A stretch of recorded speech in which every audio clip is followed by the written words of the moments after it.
Hello again and good evening. Welcome to our book share with Nani Brunini. Thank you for joining. My name is David. I'm the literacy head educator here at the Eric Carle Museum of Picture Book Art. Welcome to tonight's program. We're going to go ahead and get started, but please say hello in the chat. We're going to be monitoring the chat throughout the program. Would love to hear what everyone has to say. I'm also going to be adding some resources, some links in the chat. So I just added the guide for educators, which is one aspect of tonight's program that we'll be referencing. So you can have that in front of you if you'd like by clicking on the link there.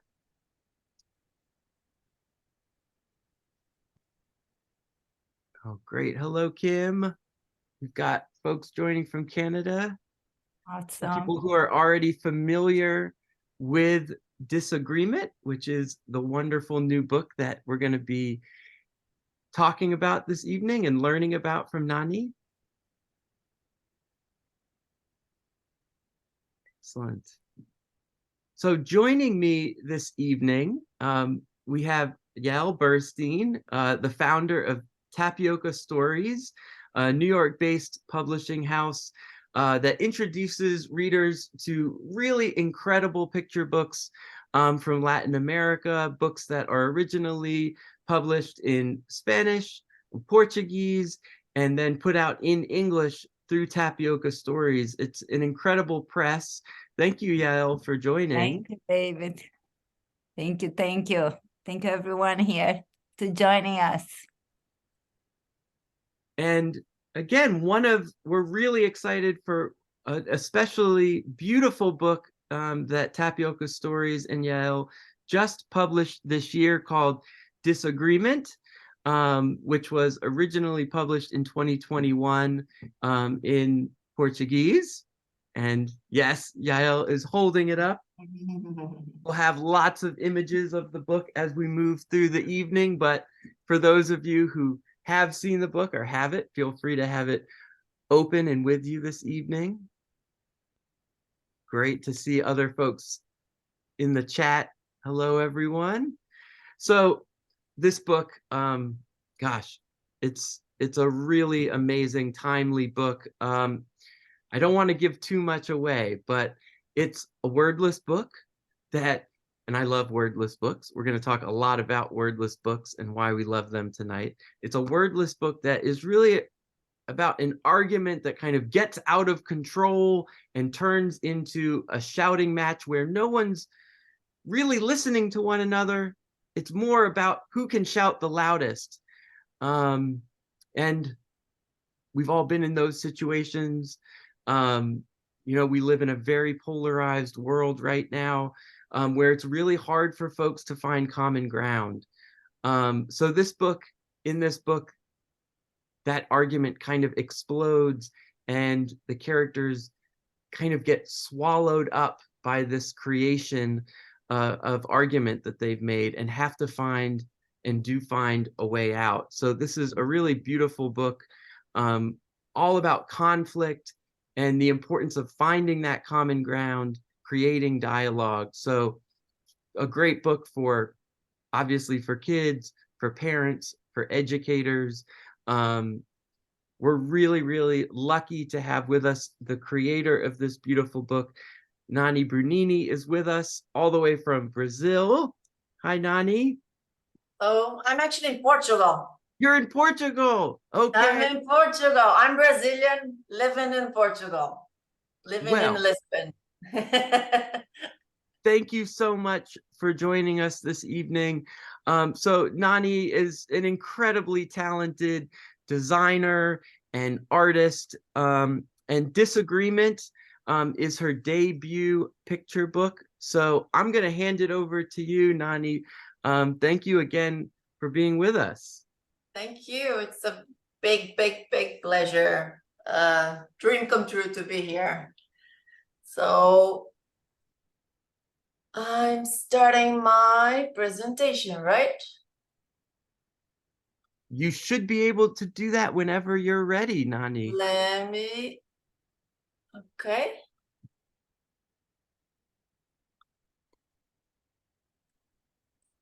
Can you see my screen? Yes. Yes? Okay.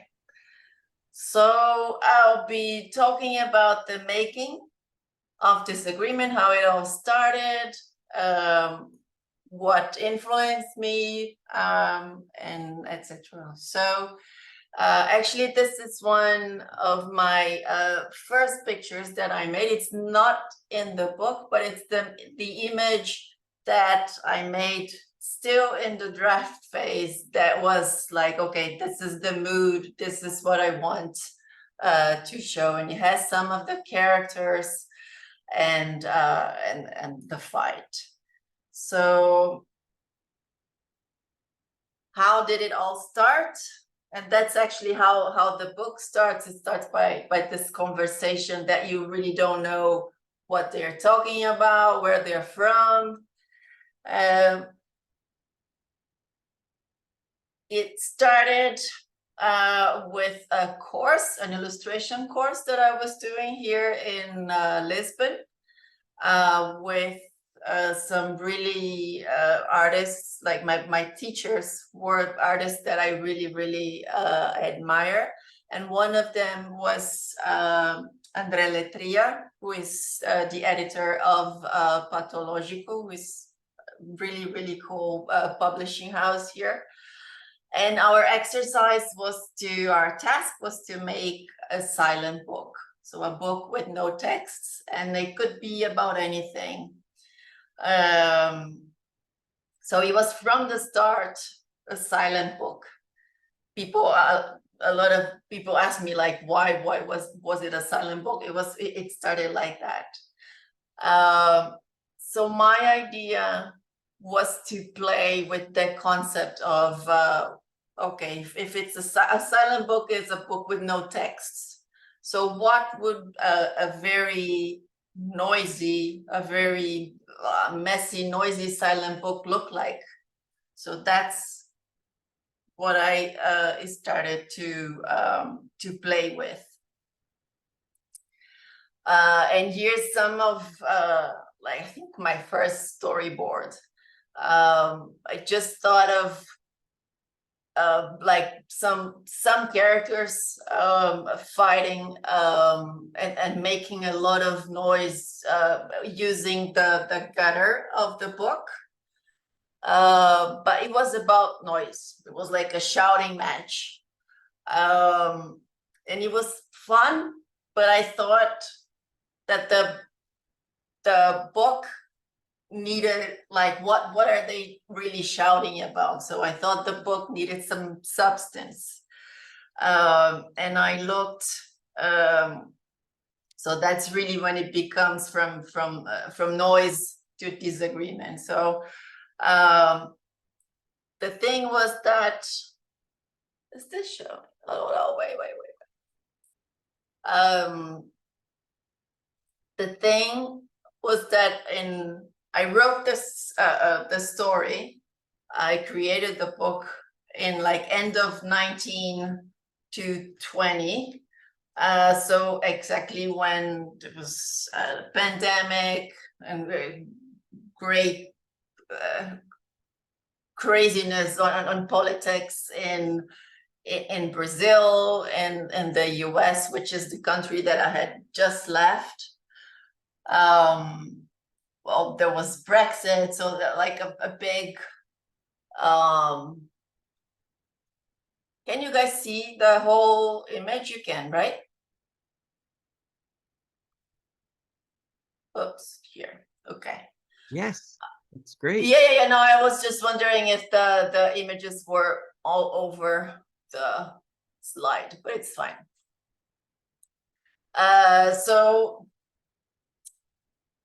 the thing was, well, the one main thing for me was like, if I had a lot of friends who were not talking to their parents or not talking to their friends, because like everywhere on social media, everyone had a big opinion. So it was very hard. There was like no safe topics for everyone. Like I remember like talking to my father, for example, like how is the weather was a difficult topic because it became about climate change, or if it's like how are you, like how are you feeling, it was talking about COVID. So it felt like a very surreal and hopeless situation, because in my case I was talking I was not understanding how my father, who is a person who is someone I respect a lot and I know is a very kind and intelligent person, how he was thinking so different. And I saw that in a lot of people as well. So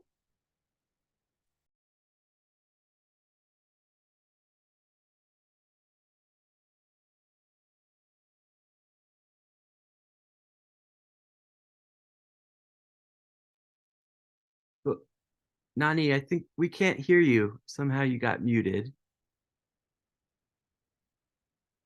Can you unmute? oh, weird. Sorry. Now you're And now back. I can go. Okay. Okay.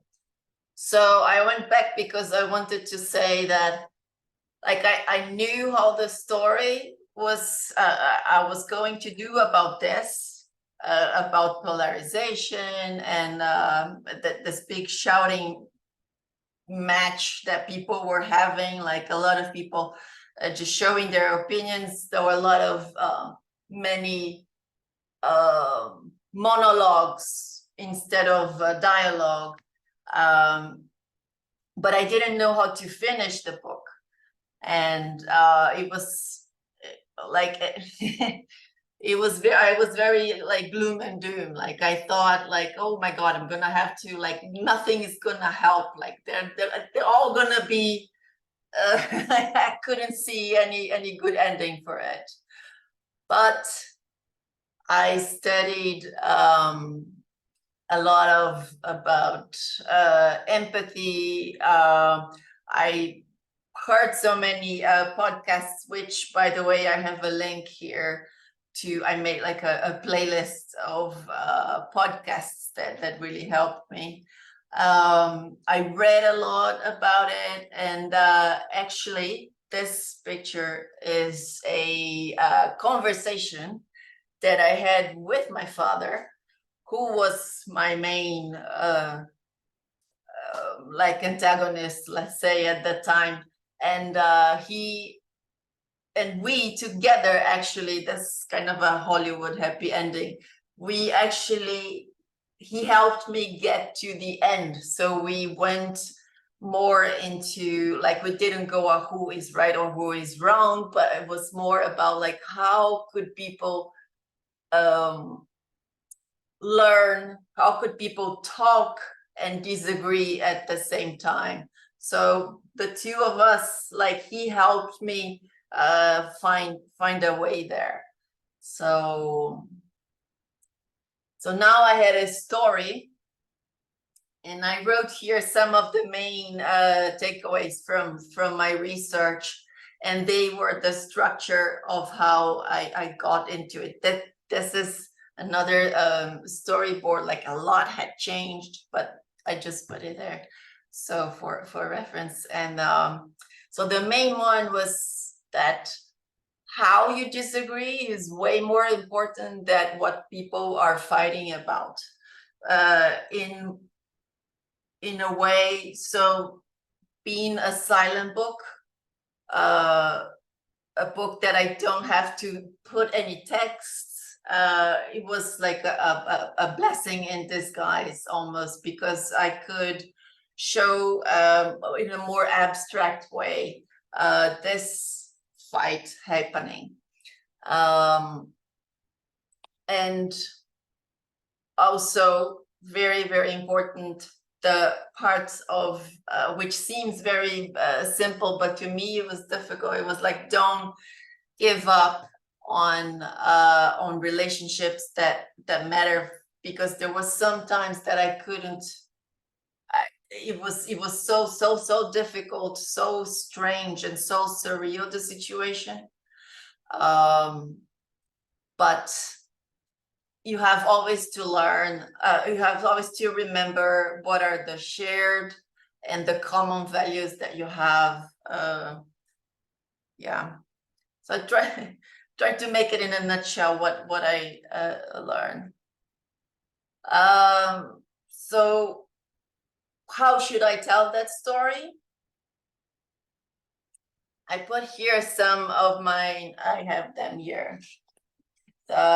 The two books that really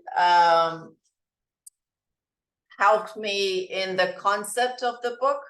So this is the winner, o vencedor, and you can see it's kind of very similar in a way how this disagreement looks, and it's again very minimal, very simple, which I thought was fitting for a subject that is so complex. And then also this one, which from Bernardo Carvalho, who is an amazing illustrator from Portugal, how he uses the book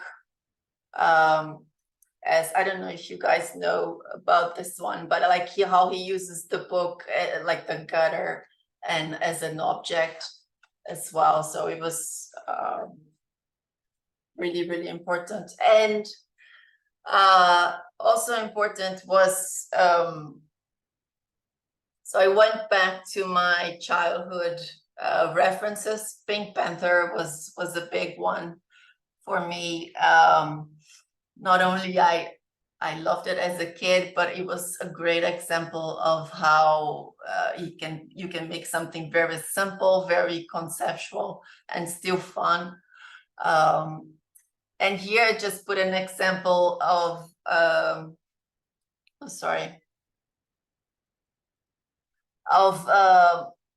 Hansel and Gretel from Clive Jenkins, who tells the story as it is. So like it's not sugar coated.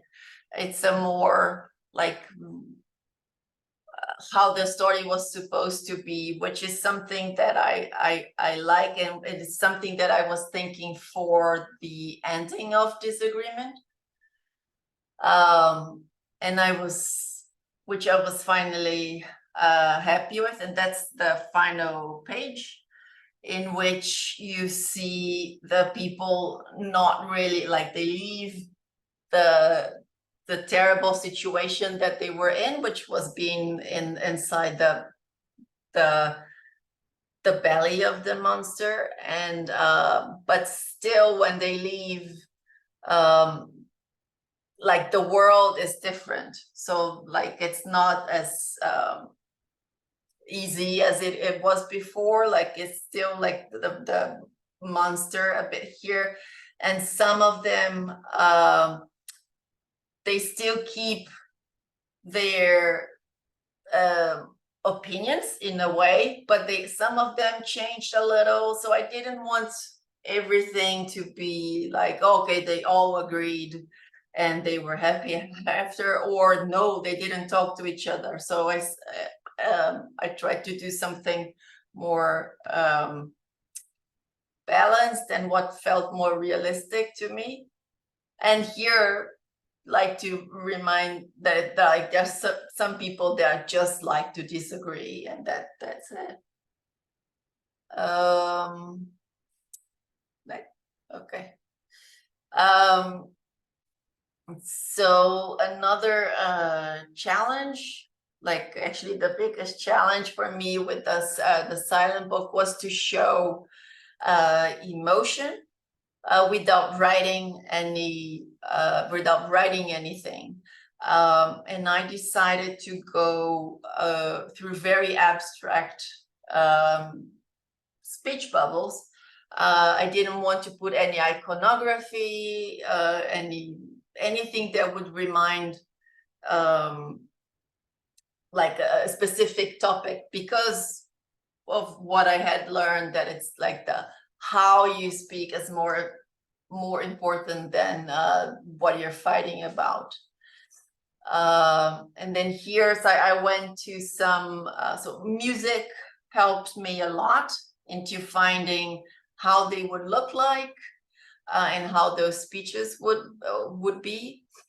So here above is a Brazilian artist called Kiko Farkas, and these are his some of his posters for the Philharmonic in São Paulo. So he did like an amazing job of translating sound into visuals. And I also went to Disney Fantasia from 1940s. From 1940, that it's like I had forgotten how amazing and how beautiful it is. It's like the best translation of like synesthesia, like how to show an emotion, show sound through visuals. I have the links here for you guys as well, if you want to. Here are some examples of the angry ones, like the more when they are fighting, when the situation is more chaotic. And then here some of the more like harmonic, when they don't overlap. And yeah, so that's it's not only one important thing also is like for each character I wanted to leave, like, although you couldn't say you couldn't see what they were talking about, but like each one has a voice and a personality through their speech bubbles, either in the chaotic or the more harmonic one as well. Here creating the characters, these are all the characters that are in the story. Here's some a bit of like how they started a bit like this, like by hand, very loose, but then and wait, here better,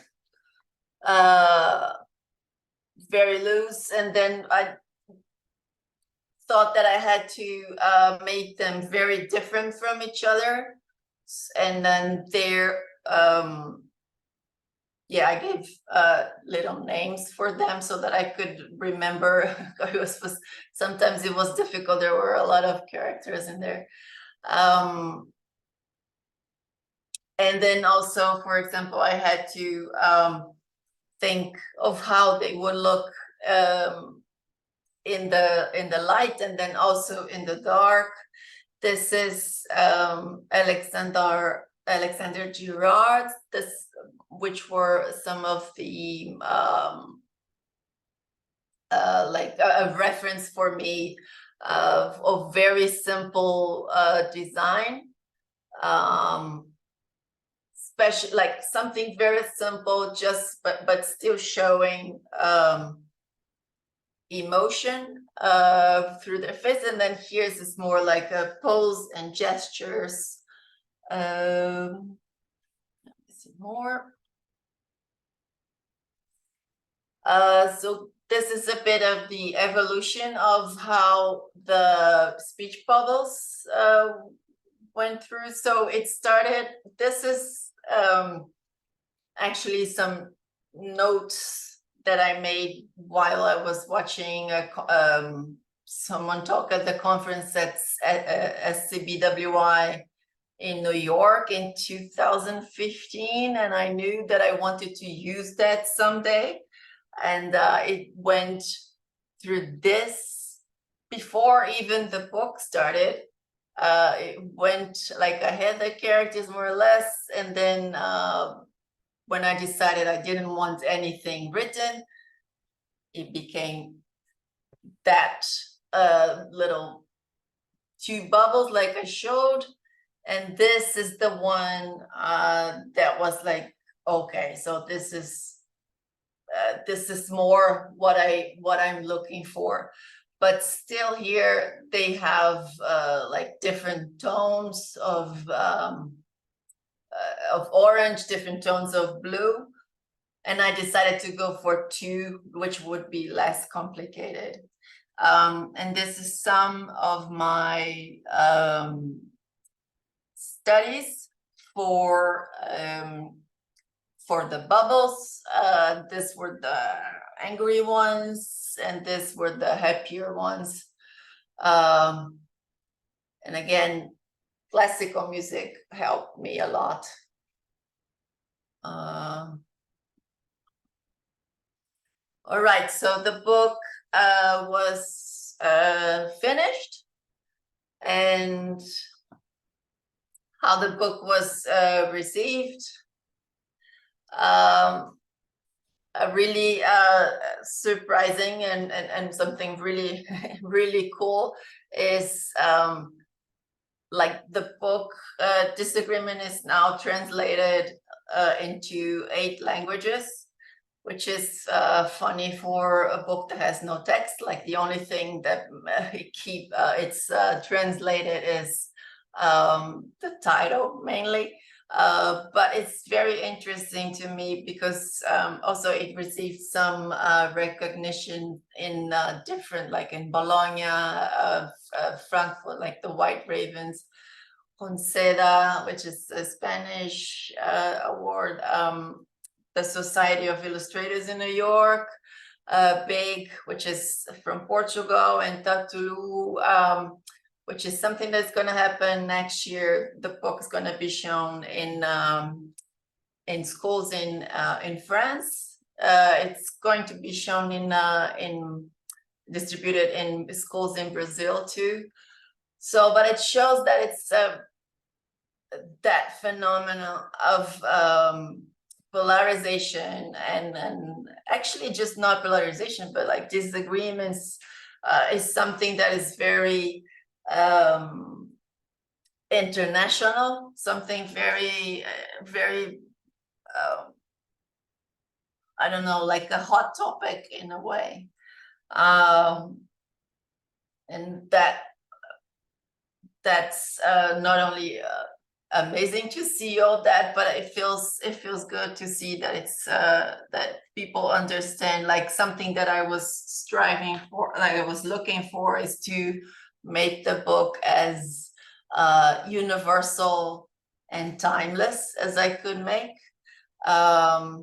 So like other really cool outcomes from it is the guide for educators that we're going to talk about later. So how the book is going to be is being used in schools, like using the book as a conversation starter is like my main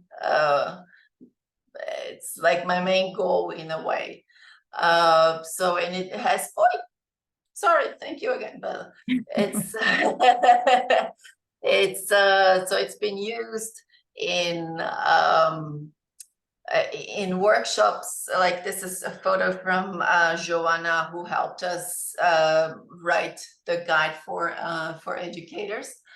But it's also like, I know people told me about the book being used in psychology. How do you say psychologist offices, or like counselor and psychologist. Yes. Yeah. And then also something really, really sweet. I got an email from two like a brother and a sister telling that they got a disagreement for their mother, who is 95, and she made this poem about the book, like giving a text to it. So, and I thought it was really cool because it goes from it's a book that reaches different ages. So from my part, that's it. Thank you. It's the first time I'm sharing anything, so sorry. Okay.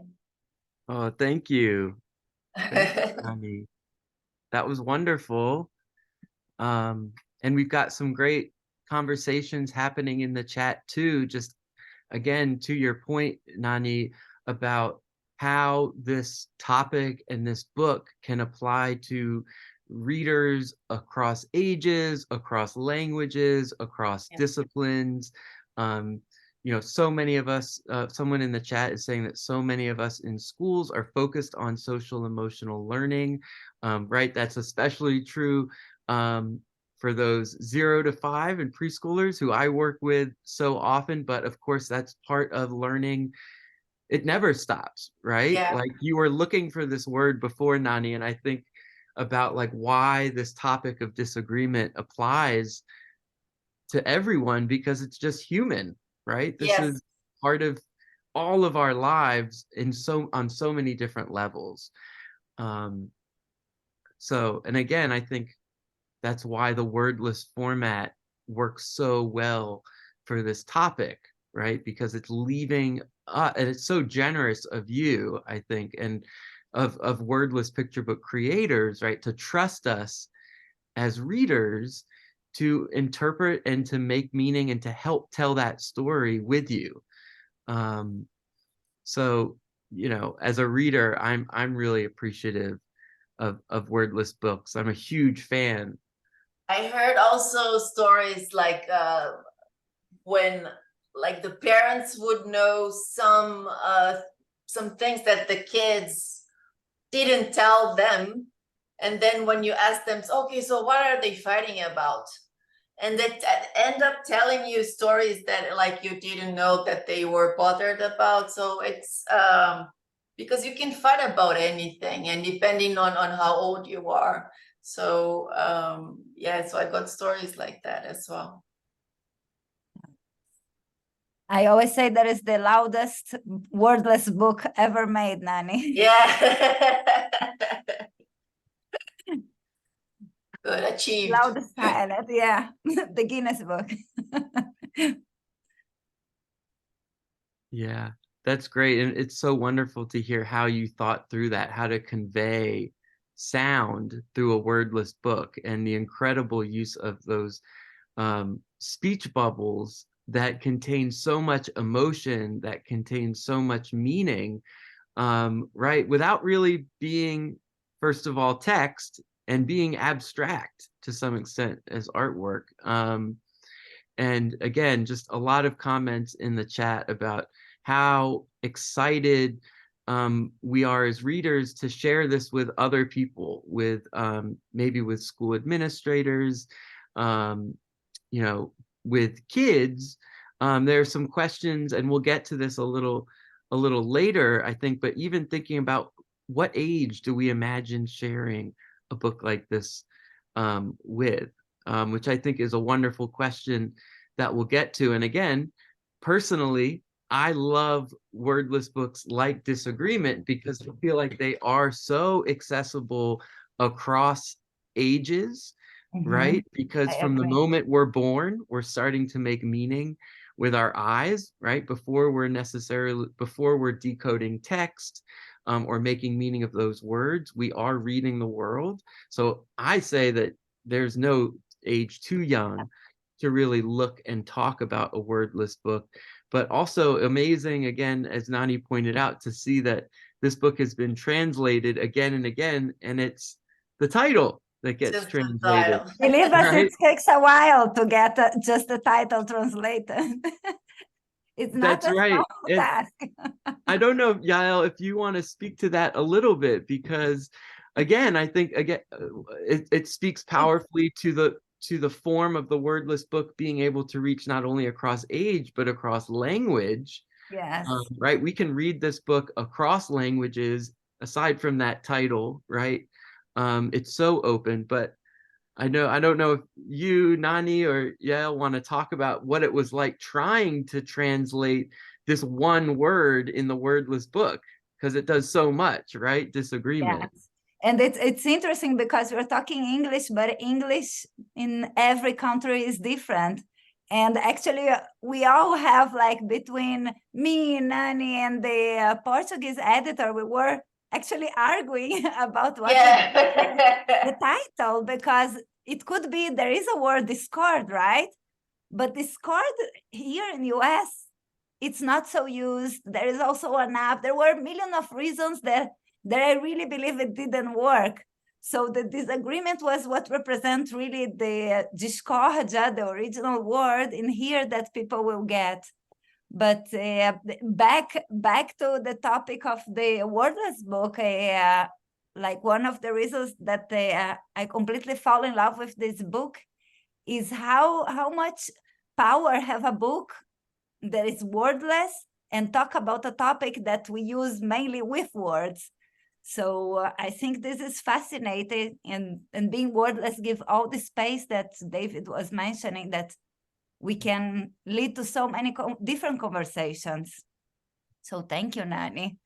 Yeah, in the middle of the thing, I was like, what am I doing? Because like it was very like all the it was very challenging, but it was nice. It was, and I don't think, of course there are ways to talk about it, but I don't think I could have talked if it weren't silent, I think.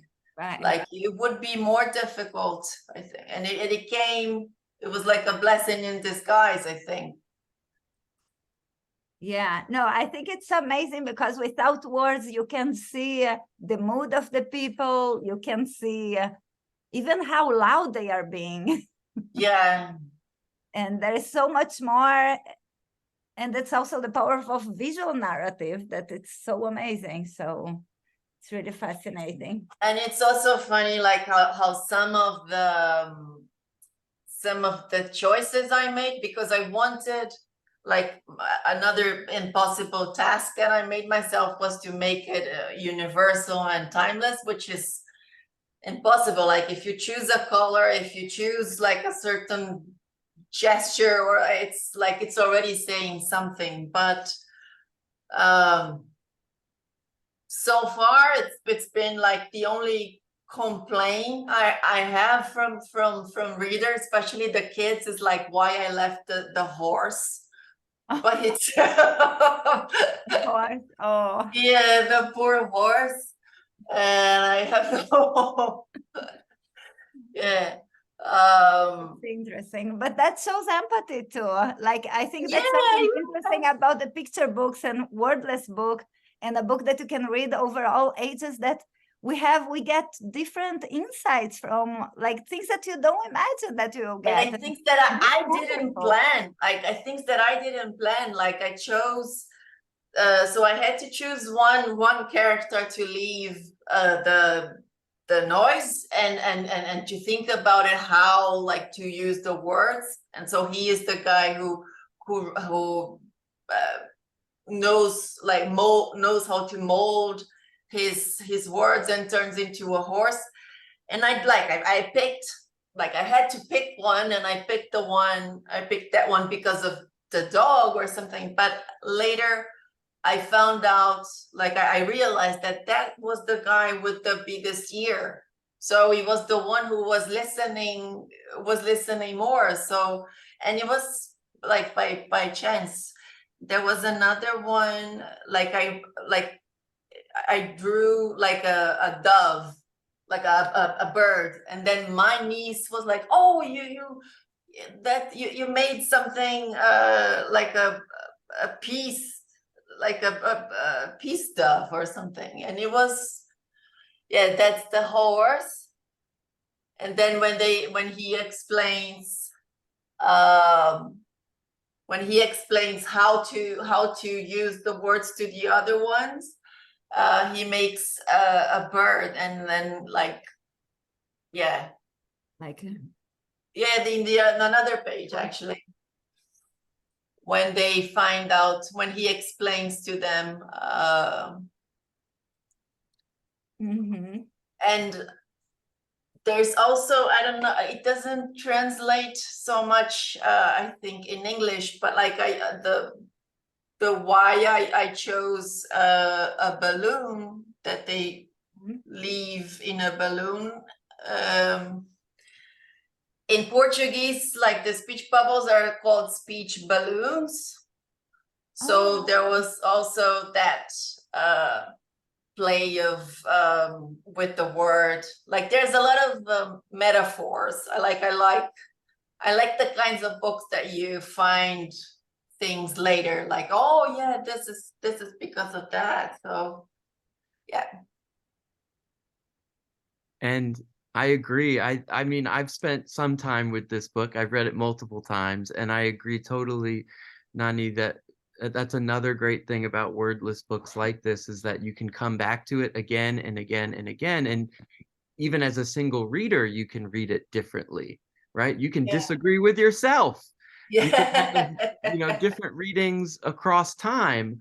And we've got, again, some great comments and questions in the chat from folks who are clearly, very familiar with wordless books. We've got some preschool through first grade teachers who are sharing wordless books with kids and are saying that Disagreement is such a great fit in terms of starting conversations with kids and teaching them how to have disagreements.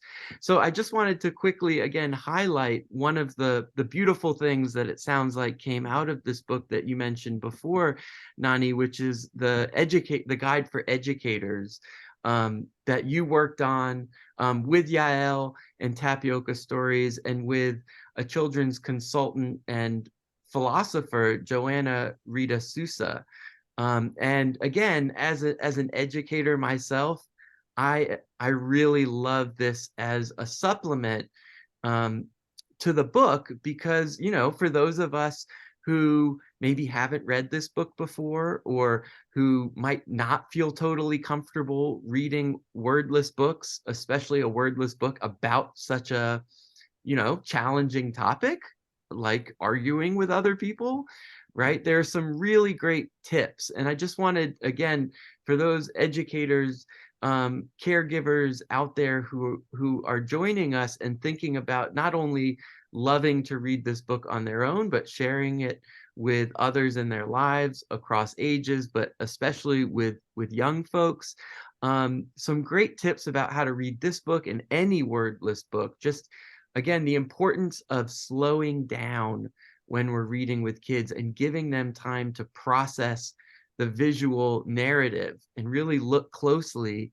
And then when we ask these kinds of open-ended questions, that you can see there are some great examples that are provided, like, what do you see happening in this picture, right? We're creating, hopefully, a really comfortable place for readers to share their ideas. And what's really exciting is when we share a book like this in a group setting with lots of different readers, we're going to get lots of different interpretations that might even lead to some disagreements. So this book is about social emotional learning, but I also love a book like this because the act of reading it can help us practice social emotional learning, right? Listening to one another, talking to each other, and clearly communicating our ideas. So I love that there's this place where we can brainstorm other questions that we can ask when we're reading wordless books. There's some suggestions, but there's some other places here. And I thought, while we got folks typing in the chat, there's a great section of the guide that suggests that we write the story, right? That whether it's in a group or individually, we are being invited to kind of create the narrative alongside of the images. So another question that we might ask, right, when we get to a picture like this and we're reading it with a group, is to ask, right, what do we think these characters are saying to each other, what are they talking about? And I'd love to hear what we all are thinking. So if you want to take a second to type in the chat, right? What's your interpretation? I'm curious. Yeah, right? Me too. I'm thinking about the argument about the how to load the dishwasher even. Right? I know that's an argument that I have in my That's a house all the classic. time, right? So maybe one of them is saying, no, all of the cups go on the top rack. The other one is saying, And there's no, no, I know what I'm they get doing. mixed in. I'm trying to do this as fast as I can. But I'm curious, what else do we, I mean, if folks who are looking at this maybe for the first time or read it a couple of times, what was on your mind when you were looking at this, or that you're looking at it now? They could be having a Thanksgiving argument about the dinner, who cooks what, Yeah. right? The classic Thanksgiving disagreement. Or what's a traditional Thanksgiving conversation is politics, right? These ongoing jokes about how you're with family, maybe distant relatives, maybe ones who don't share your values, right? That dinner table is going to have disagreements not only about the food, but about the world and our place in it, right? I love one of the folks who said we could just, maybe they're just disagreeing about color, right? Maybe it's orange is my favorite color. No, blue is the best color. And again, I think these could all be things that we say or that kids say when we're reading it with us, and they can all be right, right? And I love how you emphasize, Nani, that this book is about how to disagree, right? It's more important how we do it than what we might actually be fighting about, because it can apply to so many different subjects, right? It could be a personal situation, something happening that we saw in the news, right? A conflict with a friend. These are all ways that we can read and share what's going on in our lives and in our minds, right? I always have in my mind when I see those, like the voices, like how, because like her voice is more like, and then he's like go this more closer together. So it's like I always have their voices in my head. It's amazing. And Nani, can you reveal the name of the woman, please? Her name is Gloria Copacabana. She was my friend. I love her name. She's Gloria Copacabana. I love that. And I love that you have that name in your head and I can create any name I want for these. You can create any name. And there's interesting because there's also a question about characters and gender in the chat. And I think that's another great thing about wordless books is, the pronouns are not being given to me. So I think that it leads to open readings about the gender of these characters, right? If we want to ask have these conversations with kids, asking open-ended questions about feeling, right? Which this book is so great for talking about feelings with posture and body language and facial expressions. And also, right, we can also talk about open-ended questions about the character's identity. How are these characters similar or different from us and from those of us in the room, right? There's also a lot about like not only what you speak, but also how you speak. Like some of they're very dramatic, which I also can be sometimes, of course, but like it's like you have to be careful also how you express yourself, and it's like it's everything speaks. So Oh, the body language, the body language too, yes. And there is like one thing that I didn't talk so much, but it's like how I in the book, like you can, like how I use the gutter, like here they are in two separate pages, but then in the darker one they start to be in the same page, like so like they're separate, and then when they are swallowed by the monster. Yeah. Go, go, go, go. One When more. they are There's just swallowing the black one. Yes. Yeah. So they're all like in that one side, but they're here. still fighting. Yes. Only the And dog is left here. the dog, yeah, no, the dog is know. following the other guy. Yes, so the owner. Yes. So With he, quiet and observing. yes. So that's him talking like, why? Why do they have to fight so much? And in the next one, they are all in the same. Oh, sorry. Next. Yeah. So again, like when the situation is as difficult, then people tend to like forget about their differences and be in the same, like try to solve the problem together. So that's what is Yeah, symbolized. like you see people walking with the hands. Yeah, and they were in that different, one. yeah, they were in different groups, but I think but then also, again they fight again. So it's like it's yeah. I think it's also interesting, especially with children, to observe that even that the only kid here is not in the disagreement, how he's affected, how he's getting sad, yeah. about what's There going are two on. And I kids. think it's so Yeah. relevant. There are that two they- other kids, but there is this one which was like a great idea from Andre Letria, which is like leave someone who doesn't speak. So it's to show that there is a consequence of all that noise for even people who are not involved. So so that's why this little character is there. Yeah. They don't know if we mentioned about the last end paper, if we get there. Yeah, I love I want to be able to just share these beautiful spreads nice and large. We're doing it analog and we've Yeah, got yeah, and we've got the handheld book. Yeah. But again, I think this gives you some of what Nani was referring to. If you can see off to the side, there are characters who, right, don't necessarily have sound coming from their mouths at this point in the book. Maybe they're younger kids, but they're part of the scene. They're taking that in.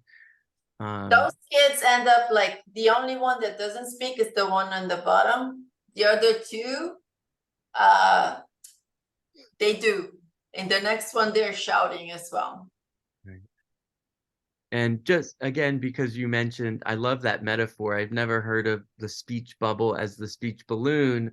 So again, Yeah. the miracles of translation. And I love, yeah, I love how these colors come back, and that they can, right, the tone, so But much is done through this figuration of the color and the movement of these marks, but that the color comes back and it's not one color, which Al we can come back to when we're thinking about the ending of this book too. The end papers have a great little what happens next moment too.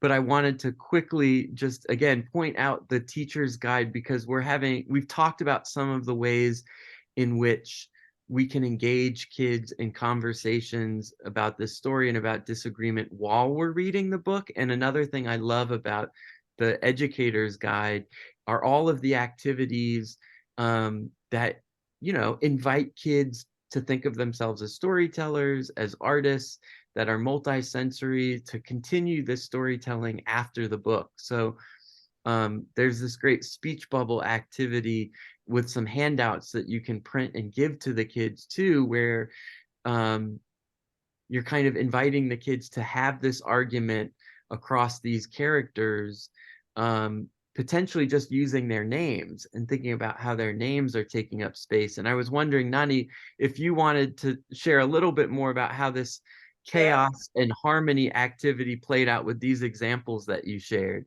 So this was part of it's in the guide, but it came from a workshop I did at the book fair here in Porto, and the idea was that you start with two characters fighting, and this is actually a template. So the first template is just them separate and like going like this. Some kids prefer to draw themselves, like the little characters, but I used their names just as a metaphor to say like, this is my opinion. And that is also something like kids know how to write their names, so it's like an easy way to do that. And in the first one is the chaotic one, when I usually show them the book, and I tell them like, there is no right or wrong, there is like just right, like over each other, like you want to convince the other one that your name is best. And it's a cool exercise because they see drawing as something different. Like, it doesn't need to be perfect, it doesn't need to, it's like about expressing. And then the second one is when there's a more harmony. I show them the other example in the book as well. And it's when they are still giving their opinion, in the case their names, but they don't overlap each other. So they're still giving their opinion, but it's more civil. So that's it's a lot of fun. Like they really like it. Yeah, I love hearing you say about how how these activities are designed, again, to maybe ward off some of the anxiety or stigmas that we might have about our own kind of artistic ability, and focusing more on the process and the activity than maybe the end product. And I think the idea of suggesting using these marks, using something like letters or your name to get that meaning across is wonderful. There's also another activity in the guide, which is all about drawing sounds. And again, there's a wonderful playlist, a Spotify playlist that you, Nani, created with all of these different moods, and inviting, and this is something that I enjoy doing. I think it's something that when our art studio educators here at the museum do workshops with adults, it's so freeing to just let your hand dance, and to listen closely and process your feelings through that sound and movement. And it's the exercise that I did to find how to express, how to draw those lines.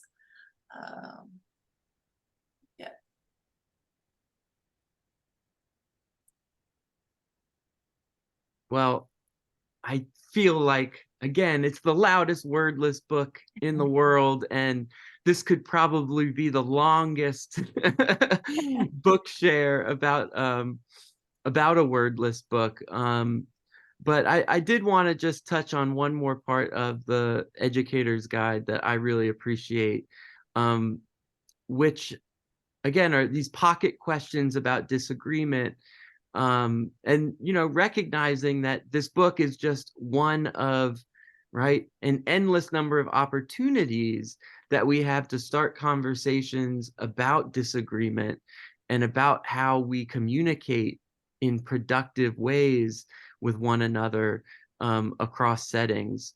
So I maybe this is a great time to point out that last spread, Yael, which we see in the end papers.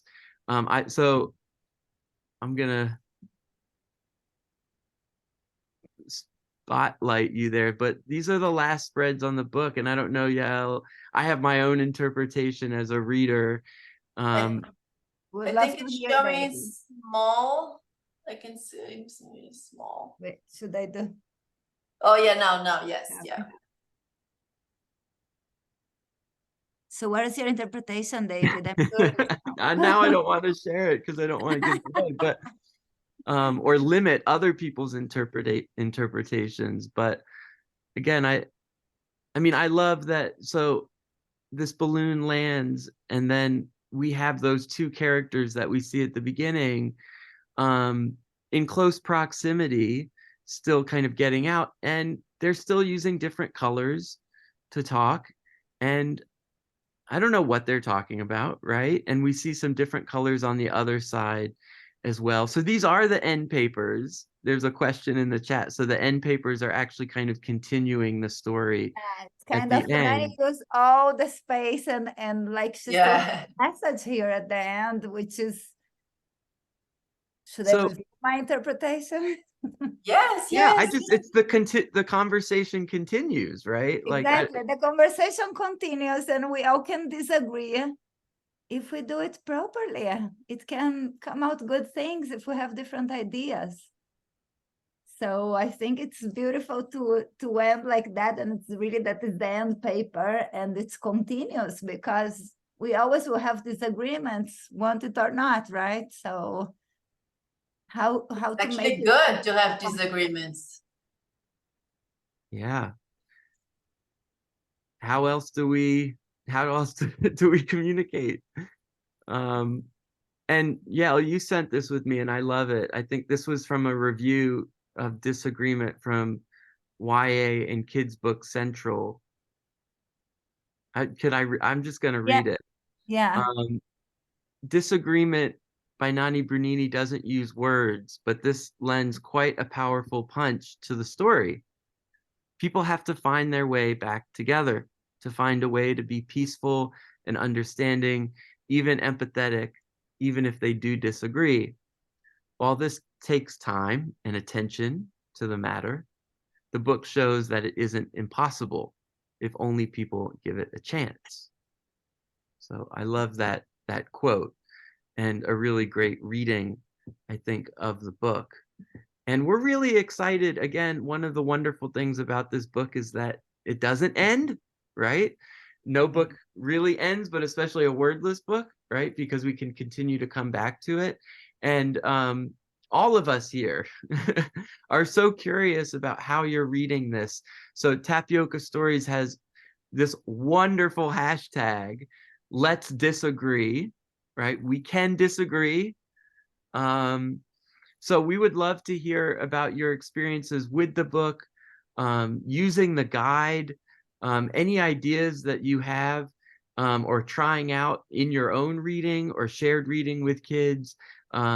So you can see, you can hashtag let's disagree to keep it going. We would love to hear more, even more activities related to the book if it come out. It's something that we would love to add to the guide. It's for everyone to use, and we hope it's useful for everyone. Oh, thank you. Thank you, everyone, for joining us this evening, to share your ideas and your thoughts in the chat. Thank you again, Yael, and Tapioca Book Stories for putting out such incredible work. And thank you, Nani, for joining us all the way from Portugal at what must be an even later hour. It's fine. And for putting this book into the world and sharing it with us. Thank you so much. Yeah, thank everyone for joining us. It was wonderful. Bye all. Have a great evening. Good evening.